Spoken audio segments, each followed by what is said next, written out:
Real quick, before I get into the video proper, I'm helping run a tournament this weekend. It's going to be Tarkir block constructed with Dragonstorm added. Buy-in's going to be $5.25. All the entry fees will be going to prize support, and we're going to be doing all the matches online in Tabletop Simulator.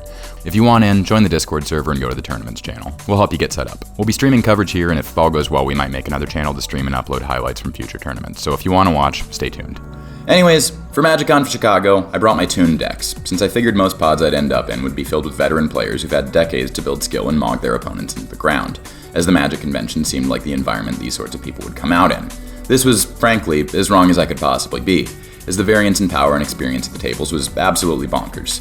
And 3 of my games on the first day were with people who'd been playing less than a month. Because of this, after the first of those games, I went to the vendors area and bought myself a Precon. I didn't think too much of it, but the Blame Game Precon from MKM called out to me in a way that the others didn't. Boros is probably my favorite non-blue color combination, and Goat as a mechanic has always appealed to me. So I bought the Precon, swapped out the Trouble in Pairs and Soul Ring with mana rocks I had lying around, and sleeved it up for the next time I had a game with a newer player. It's worth noting that it was also the last Blame Game Precon they had. The guy at the booth had to take the price tag off the display and hand it to me after I paid. I told him, "Must be fate, huh?"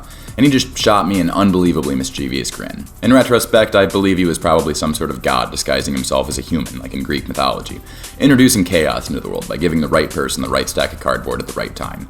And if it wasn't a god in disguise, it was certainly someone possessed by one. I believe this.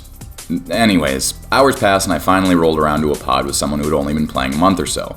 They had a Gruul Dragons deck, and everyone else was playing bracket 2 or 3 decks. I pulled out the Nelly deck from the shitty cardboard fold-up box they give you with the Precons, drew my opener, and absolutely demolished the table in a way that I didn't expect a Precon could. I did the usual thing I do, sandbagging my hand and not playing cards unless there's utility to do so, and just sort of let the goat activities play the game for me. Turn 8, I had 15 cards in hand, Gasell on board, and the only light total above 20.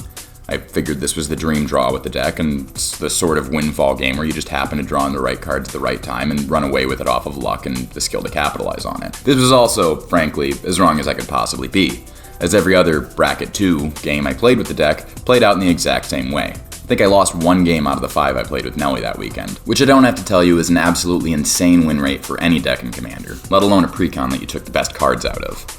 I had a lot of thoughts about this over the weekend, and some thoughts that have been simmering since. It's a deck that makes me think about Rhystic Study. It's a deck that makes me think about ancient Carthaginian demons. And most importantly, it's a deck that makes me realize that they are exactly the same thing. Anyways, let's get into it. Nelly Borca has 3 abilities. One of them is an attack trigger that suspects a creature, then goads all suspected creatures. A suspected creature can't block, has menace, and stays suspected indefinitely. A goaded creature has to attack the next time it can, where, if possible, it has to attack someone other than you. It's a little tracking intensive for my taste, but whatever, it's a Precon. The second says that whenever an opponent deals combat damage to one of your opponents, you and the attacking player both draw a card. This is insane. We'll get to why in a bit. And the third is a keyword that only serves to make me look silly every time I tap her to attack, though it could feasibly be useful as it lets you use her as a blocker, even when we swing in with her. The Precon, out of the box, takes advantage of all of this amazingly well. The deck has pretty tight design and can comfortably be cut into 4 pieces, if you ignore ramp and resilience pieces. Those 4 pieces are Goat effects, Pillow Fort effects, very intelligently selected interaction, and the Carthaginian demon cards. The Goat effects are simple enough. They goad creatures, which keeps aggro off of you, denies blockers, and gives you delicious draw effects off of Nelly. Selecting targets with them can be tough, but generally speaking, you want to target big creatures or utility creatures that could fuck over your game plan. If you can't think of anything good to hit, target something controlled by the next person in turn order, as you'll see the fastest ROI on denying that person a blocker, since the next 2 players are going to be even more likely to swing in at that player as opposed to you, if the creature in question isn't able to be used as a blocker. Also, you want to try and save these for when you have Nelly online, as they basically act as draw spells in that circumstance. The Pillow Fort effects are, likewise, simple enough. We've got standard cards like Ghostly Prison and Windmore Muse, as well as more sneaky options like Ancient Stone Idol and Soul Snare. I'm really fond of these, as they make the Pillow Fort effect a social tax instead of an actual tax. Nobody can get upset with you when nobody's swinging in for fear of getting hit with a Soul Snare. In practice, it just reads, non-token creatures can't attack you until someone makes you have it, which 9 times out of 10, they won't. This is the heart of the deck, forcing bad choices that with a little bit of coordination could easily be overcome by your opponents. But as long as everyone acts solely in their own self-interest, you're going to run away with the game. It only takes 1 good creature to make me pop the Soul Snare. It only takes 2 mana to get past Ghostly Prison. It's a trap for your opponents that they actually have to work together to get out of, but I'm getting ahead of myself with that. Anyways, on to the most important part of the deck, or at least the part that plays best into the deck's strengths. The removal suite is pretty much just board wipes, a few pieces of targeted interaction, and enchantments that goad or otherwise prevent a creature from attacking you. This is wonderful, as the board wipes serve to punish players overcommitting to the board and force them into a grindier game with fewer creatures that you can hit with goad effects and keep them off of you, which means the deck's removal suite synergizes very well with itself. This is doubly nice when you combine it with the pillow fort effects, as you can force two players into murdering each other due to the fear of the other's retribution while you sandbag creatures to play after one of them dies, and you're forced to hit a board wipe to reset the game state. Ultimately, the removal suite supports this sort of passive gameplay where you use small effects to force players into suboptimal decisions that compound into massive advantage for you. Nelly's card draw ability works exceptionally well around all of this as well, as you get the best return on investment when each player only has a few creatures, and has to make decisions about who to swing at while still keeping everyone in check and still capitalizing on the card draw. They're almost always going to greed out on the card draw and not focus on you anywhere near as much as they should because of this though, and the extra ways to keep attackers off you that exist in the goad enchants and the board wipe just supercharge this whole loop and leave you at 40 life and double-digit hand count in the late game in any game where your opponents can't coordinate. The interaction section seems like the time to show off cuts and additions that I made to the deck, as I did end up editing the Precon, and the conventions of a Precon review state that I need to show off a little upgrades list. This is mostly just stuff I had lying around from decks that I took apart, but I might as well talk about why I added and removed what I did. First of all, Red Blast and Pyroblast just go in every red deck, full stop. The amount of times that they're dead draws is more than made up for by the amount of times that they've taken out an Dragon or a Rhystic Study or saved my ass in a counter war. They're absolutely cracked, and if you needed a sign that they're actually worth playing, this is it. Slot them in. The cards are good. Next, we've got Generous Gift, Stroke of Midnight, and some artifact and enchantment removal. This is really just to have outs for non-creature problems, as most of our interaction as it stands is mostly just to stop people from getting combat wins on us, which isn't very useful against impact tremors or similar threats. Next, similarly, we have some Hate Bears. This is just to keep the game fair, as I want to play it around a Precon level, and I don't really trust other players to do that on their word alone. So I like to pack a few of these in any very low budget deck I have. They're a few cents a piece and tend to disproportionately hate out higher powered decks, while being really easy to brew around and avoid shooting yourself in the foot with if you're playing at a lower power level. You'll notice I only needed like 2 cuts to make Hushbringer not shut off any part of the deck. Next, we have a suite of interaction to keep Nelly alive and kicking, as the deck doesn't work anywhere near as well without her active. And after that, we have 2 extra board wipes so that I can have an above average chance of having one after a few turns, Sphere of Safety just to up the pillow fort game, and Reconstruct History, which acts as very solid recursion, and is just a pet card of mine that I like having an excuse to play. As for pulls, I mostly just ripped out the stuff high on the mana curve and the mana rocks, as I don't really like playing things that cost that much mana, and the rocks mostly just support that game plan. I also pulled out Soul Ring and Trouble in Pairs, as I hate both of those cards, and they make me groan every time I see them. So cutting them from my own decks lets me avoid the deep sense of shame and self-loathing that casting them causes in me. I think the deck is meant to play a little more traditionally in the endgame, the way that it was originally built, with the high curve options serving as ways to close out the game. But this just doesn't seem very fun to me when compared with grinding out wins off accumulated advantage. Most of the bombs in the deck are decidedly mid anyways, aside from Gisela and Fiendish Duo, which put in incredible work both in the endgame and in the phase of the game where you're facilitating carnage. If you're thinking about building this deck or modifying the Precon, this is something to think about. You might have a better time running some more bombs in here instead of packing it full of more interaction. Not that there's anything wrong with that! But that's all really a matter of preference. I play the interaction because I like the grindy game plan. You could have a better time swinging out earlier to actually end your opponents by your own hand. Different strokes for different folks and all. To me, the deck is not about beating face, either unmodified or with the changes I've made. The deck is about gaslighting your opponents and making them kill each other until you can grind out a dub from the last player. You promise them card draw, counters, and keyword abilities while you sit with an empty board and a full hand. They break their backs lifting you to heaven, and you repay them with 6 turns of slowly whittling them down with an evasive 2-3 and a handful of interaction. This is the whole loop of the deck, playing as few pieces as possible while tricking your opponents into unforced errors that you can capitalize on once the game is down to a 1v1 and you're the only person with any cards in hand or creatures on board. It's extremely important to note here that if your opponents can figure out how to coordinate and not murder each other for your amusement, you're just going to lose the game the second they decide to get rid of you.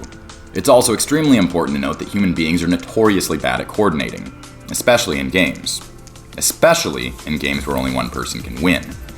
Especially in games where there are more than 2 players and only one person can win. And especially in Commander. As you might be able to tell, I'm going to be talking on this point for a while. Prisoner's Dilemma is a Magic the Gathering card. I have a little graph on screen that shows all the possible outcomes when just 2 players are making the silent snitch choice. It's pretty clear here that the optimal choice for both players to come out on top is to cooperate. But this requires coordination that both players might not be able to manage, since it's really easy to convince another player that cooperating is in everyone's best interest, then defect to get away without any punishment. Thinking about this sufficiently, even if you want to cooperate, you might recognize that it's in your best interest to defect, since you can't know that the other player's choice is going to be cooperate beforehand. And you want to avoid the massive 12-point burn that cooperating will lead you to if the other player is either a self-interested ass, or also comes to this very obvious conclusion. In other words, both players end up making a suboptimal decision that harms them twice as much as it could have solely due to an inability to properly communicate. But I hear you say. The game is played twice. The card has flashback. Aren't players incentivized to cooperate on the first cast so that they don't get burned on the second? Well, yes and no. Upon first glance, the obvious route to take to solve the coordination problem is to repeat the game, as past decisions can be punished in future casts, making a defection on cast 1 a lot less appealing. It's no longer a free choice for the asshole players who are just trying to screw the other player over to save their own skin. They have a stake in their defection now. Defecting on the first cast ensures they're going to take 8 once the card gets flashed back. Even if they trick the other player into cooperating in the first cast, they're still taking 8 damage across both total casts, the same as if they just cooperated both times. Likewise, players who are picking defect just because they want to avoid the 12-point burn might switch over to cooperate, knowing that there's a social ramification for defecting when the game is repeated. They might feel a bit safer knowing that potential asshole players can't just get away scot-free, and thus are a little bit more likely to play along with them and cooperate. This is all well, good, and true, but it misses a vital point. The second cast is still a free defection. The savvy player who only defects to avoid the expected bad outcome of cooperating will realize this, that regardless of the outcome of Cast 1, Cast 2 is a free defection for bad actors, and as a result, the only option for him in Cast 2 is to defect, just like it was in the first situation before we spoke on the spell having flashback. This is an incredibly unfortunate thing to realize, as if the result of Cast 2 is already known for savvy players, that makes Cast 1 a free defect as well, since knowing Cast 2 is always defect means that you never actually get any benefit from doing anything other than defecting in Cast 1 as well. This goes on forever. You could repeat the spell as many times as you want, but as long as the spell eventually can't be cast anymore and there comes a point where there stops being a next round for your decisions to be punished in, the last cast is a free defection, which makes the cast before it a free defection since decisions can no longer be punished in the next round, and its result is already known. This just cascades back to the very beginning of the game, and we're still in defect unless we can find a way to coordinate. This is made exponentially worse by every player you add to the game when this is being cast, as even one player choosing defect is going to fuck everyone else over, making it nearly impossible to coordinate, as each individual player invites every single problem already mentioned, compounded for each other player at the table. We go from a 2x2 grid of options to a 3x3 grid just by adding an additional player. The spell becomes almost impossible to avoid defection on. There are, however, a few ways around this. The first one is to introduce consequences outside of casting the spell into the spell itself, basically just telling players that whoever defects is going to get full swings every turn until they're dead. This is useful pretty much only when the player making the threat has the board state to do this, and even then it doesn't solve the problem of the person making those threats potentially defecting. The second is to naively ignore all of the prior rambling about how defecting is the optimal choice and simply cooperate anyways. This will get you burned, this will fuck you over, but this also means that players who are interested in cooperating will eventually notice that you are the type of player they can cooperate with, which will eventually lead to cast of the spell where cooperation occurs. This is literally exactly the third option, which is to farm credibility. If you tell the table your intentions and make sure that every statement you make in regards to your decision making is credible, they're going to be a lot more trusting of you when you say that you're going to cooperate. To note, you can actually use option 1 if you have high credibility. I am going to cooperate, and I am going to focus down anyone who doesn't, is something that isn't taken seriously when Scumbag Joe says it. But when someone who credibly follows through with their threats and promises says this, it's something other players can trust and make their decisions based off of. Basically what I'm saying here is that in Commander, credibility is king for any political deal you make. People almost never defect on verbal agreements they make in-game, since they understand this intuitively, and recognize that lowering their credibility is going to fuck them over in every game they play from that point forwards. The problem with low credibility and falling into these traps arises in cards like Prisoner's Dilemma, and several others that I can conjure into your brain and cause deep psychic damage by asking if you'd like to pay the 1. Prisoner's Dilemma in Magic the Gathering is a recreation of the real-life Prisoner's Dilemma game theory problem. Game theory is a study that basically just analyzes decision-making mathematically. We aren't going to be using any equations or anything, and I basically already gave you a rundown on the important points and problems in non-cooperative game theory, which is the branch of game theory that applies to Magic the Gathering. I don't really want to talk about game theory in too much detail here, as it's stuffy, boring, and kind of depressing. But I don't want to pretend that I came up with these ideas on my own, and I at least need to acknowledge that this entire video is based off ideas from game theory, and in particular, a blog post from Scott Alexander. I'll be linking that in the description and referencing it throughout. Half of this video's title is just copy-pasted from that blog post title. You don't need to read it to understand the rest of this video, but if you find yourself interested in the nitty-gritty of this and don't mind a potential existential crisis, I'd highly recommend checking it out. Anyways, the card Prisoner's Dilemma in Magic the Gathering, despite being a recreation of the Prisoner's Dilemma problem, is actually a multipolar trap. This is, basically, a Prisoner's Dilemma distributed to more than 2 people. It's any situation where multiple people are all incentivized to screw each other over for their own personal gain. Importantly, in this trap, screwing each other over like this leads to a worse outcome for everyone than if they were to just nice people and didn't screw each other over. Everyone gets off easier on 3 cooperates than they do on 3 defects. Centrally, in Scott Alexander's posts, all of the examples of multipolar traps that he provides are things that happen in real life and nobody actually benefits from. It's all stuff like hospitals refusing to get standardized software and record-keeping systems because every other hospital lacks a guarantee that any other hospital will put in the effort to actually change over their own record-keeping systems, keeping everyone from coordinating and taking a step to do it. Or how a business owner might want to pay his employees a better wage and give them more benefits, but doing so would raise his prices to an extent that the competition would absolutely crush him in the markets, ensuring his business's demise. The idea being that every business owner may have a desire to better their employees' working conditions, but without a guarantee from competitors that they won't undercut prices, nobody would ever do this, and nobody would ever be the first person to take it in the pants and raise prices, or even be the first person to sign an agreement that says he will. Again, the problem is that there are no good ways to coordinate the change to a better system. Scott points out through all of this that the system itself, for the sake of a thought experiment, can be characterized. He characterizes the system as Moloch, an ancient Carthaginian demon to whom devotees can sacrifice their children in a pit of fire to gain power or success in life. This is very fitting. You throw away a human value to receive a slight advantage that you can use to beat another human. The system is cruel and rewards this behavior, and ultimately you have to just sort of cope with the fact that Moloch is in charge, and wants nothing more than increased efficiency. He is the god of gravity. All expression and expansion is stifled in favor of collecting more resources or conglomerating more power than the other guy. Moloch tempts you with a race to the bottom. Moloch wants you to throw out every value that exists until none remain but his. It's all incredibly depressing, and generally just an unpleasant thing to think about. But we aren't talking about real life, we're talking about the way that I avoid thinking about real life, which is Magic the Gathering. And in Magic the Gathering, the system is designed by human beings, who made the very good choice to not make the game's systems antagonistic to human values. This is lovely, as you can largely just avoid interacting with Moloch and play a game, competing with human values and enjoying the challenge, instead of throwing away human values until the challenge is who is willing to sacrifice the most to gain the most minute advantage. There is a snake in the garden, though, as some mechanics bring Moloch right back in. And by merit of how incredibly powerful Moloch is, these game mechanics tend to be some of the best in the game. Rhystic Study, for example, is a multipolar trap.